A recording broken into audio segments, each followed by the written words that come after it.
Estaba amaneciendo en la prefectura de Shizuoka. Cada persona se encontraba despertando para poder iniciar su jornada laboral o de estudio, pero en el caso particular de una residencia en específico, se podía observar claramente esta se encontraba en un inmenso silencio, que fue roto por los sonidos provenientes de una habitación algo curiosa por su decoración rockera. Justo en esa habitación se podía observar como de mala gana una peli violeta se empezaba a despertar debido al incesante sonido de su celular, dando a entender que alguien la llamaba. ¿Sí, quién habla?, cuestionó somnolienta la fémina. Recién estás despertando, ¿verdad?, preguntó una Sabachi a través de la llamada. Es posible, respondió desganada mientras comenzaba a vestirse con su uniforme. Estaré llegando a tu casa en unos 10 minutos, más te vale estar lista, comentó la Sabachi con un tono de resignación. Te espero, Yamono, dijo mientras se seguía cambiando. Te veo luego, Kyoka, se despidió cortando la llamada. Habiendo cortado la llamada, ella solo suspiró. Aprecio mucho lo que hace por mí, pero su mirada se posó sobre una fotografía de ella junto a sus padres. Nada puede cambiar las cosas y sobre todo, varios recuerdos se le vinieron a la mente. ¿Cuál es el sentido de esto?, se cuestionó a ella misma mientras se terminaba de vestir. Con esos pensamientos en su cabeza y en su rostro, con un ceño de monotonía plasmado en su delicado rostro. Su recorrido hacia la academia junto a su amiga Sabachi había sido de lo más tranquilo hasta que a mitad de recorrido apareció un rubio carismático quien la saludó y acompañó desde su encuentro hasta su llegada a su salón correspondiente. El rubio no dejaba de intentar llamar la atención de Kyoka. Ella y sus acompañantes habían pasado por la puerta. ¿Por qué sigue insistiendo? Su mirada vaciló hasta centrarse en un peli verde. Ese chico. Durante un breve momento sus miradas se perdieron entre ellos. Se parece un poco a mí, pensó con un rostro neutral mientras se dirigía a tomar asiento. ¿Me estás escuchando, Hiro?, cuestionó el rubio. Musitó la peli violeta. El rubio suspiró resignado. ¿Qué es si quieres salir después de clases?, preguntó. Pensaba salir con Yaomono, respondió con monotonía. De hecho, Yaomono también irá con nosotros, agregó el rubio. La Sabachi sintió la mirada de su amiga. Kaminari-san tiene razón, comentó mientras se dedicaba a leer un libro. Supongo que está bien, dijo con su clásico tono de siempre. Antes de que Kaminari se pusiera a festejar, el maestro cargo ingresó al salón y dio comienzo a su primer día de preparatoria. Mientras el profesor se dedicaba a explicar algunas cosas, la peli violeta se comenzó a perder en sus pensamientos. Hiro comenzó a recordar lentamente los sucesos de los últimos años. Me pregunto, su mirada se dirigió a la ventana. ¿Por qué hizo eso? Su mano se puso sobre una cicatriz imperceptible que tenía en la mejilla. ¿Por qué tuvieron que cambiar así las cosas? En ningún momento se pudo dar cuenta que era observada por su amiga, quien le dedicaba una mirada de preocupación. El tiempo pasando y las horas fueron imperceptibles ante la indiferente mirada de Kyoka, quien solo se podía repetir una y otra vez la misma pregunta. ¿Por qué? Kyoka, tú me quieres.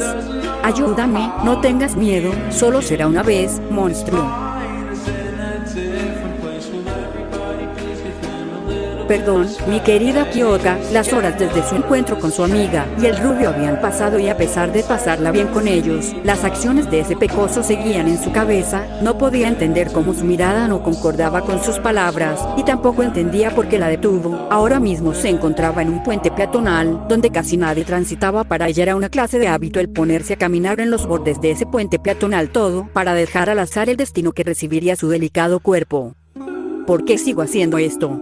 Dio un paso más mientras veía la resplandeciente luna. Debería dejar de hacer que Yaomono se preocupe por mi culpa. Dio otro paso mientras se balanceaba. Ella estaría más tranquila. Se dio la vuelta para observar la luna mientras le daba la espalda al vacío. ¿No lo crees, Ooka-san?, dijo mientras sostenía un collar, pero con la diferencia de que esta vez su mirada, que estaba estática sobre la luna, demostraba una gran tristeza. Bajo ese puente peatonal a unos metros, se encontraba un joven peliverde, quien estaba regresando a su hogar en su bicicleta. Me preguntó cuándo lo lograremos. Detuvo su pedaleo para poder contemplar el cielo. Espera, esa persona piensa. Sus palabras se cortaron al ver cómo esa persona se dejaba caer. Me pregunto cómo. El pecoso dejó sus cosas para dedicarse a correr. ¿Cómo es posible? A su mente llegó el recuerdo de lo sucedido con Hiro. ¿Cómo es posible que hayan personas que son más valientes que yo? El pecoso se lanzó atrapando a la persona en sus brazos para seguidamente amortiguar la caída y golpes de la persona con su propio cuerpo. ¿Por qué? Siempre dudo. Izuku dejó de rodar para simplemente estirar su cuerpo lastimado, liberar a la persona de su agarre y se dedicará a ver la luna. ¿Por qué haces esto? Preguntó el pecoso con tranquilidad a la peli violeta que estaba ilesa sobre él. La peli violeta simplemente no entendía cómo volvió a pasar lo mismo. ¿Cómo era posible esto? ¿Acaso tenía que seguir aquí? Hiro lo miró a los ojos. ¿Por qué me detuviste?, cuestionó con el mismo tono. El pecoso siguió mirando la luna, pero esta vez su mirada no mostraba nada. No lo sé, musitó. Mentiroso, refutó la fémina. ¿Por qué haces esto?, cuestionó el peli verde. Te lo dije, no es así. Busco algún significado, respondió con un tono tranquilo. El pecoso recordó lo que hizo en la azotea después de que ella se fuera, recordó esa sensación agradable que sentía al momento de balancearse a su posible caída, haciendo que una sonrisa triste apareciera en su rostro. Kyoka, ¿verdad? La mencionada sintió. Lentamente se comenzó a levantar haciendo que ella se sentara en su regazo. Midori y Izuku. Kyoka lo veía fijamente. Tal vez si seamos iguales. El pecoso simplemente se levantó por completo, siendo imitado por la peli violeta. Mañana tenemos clases, nos vemos. Se despidió el pecoso como si nada hubiera pasado. El pecoso había recogido sus cosas y retomó su camino a casa sobre su bicicleta, mientras Kyoka solo recordaba la sensación de ser sujetada. A pesar de saber que no es lo mismo, se abrazó a sí misma, se sigue sintiendo. Una ligera lágrima fue soltada, desagradable. Lentamente se comenzó a dirigir a su hogar mientras en su cabeza se reproducían unas horribles memorias.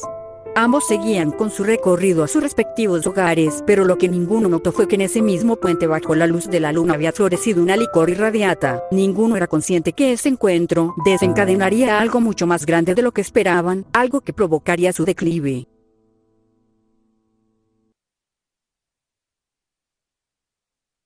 Lo siento, Izuku.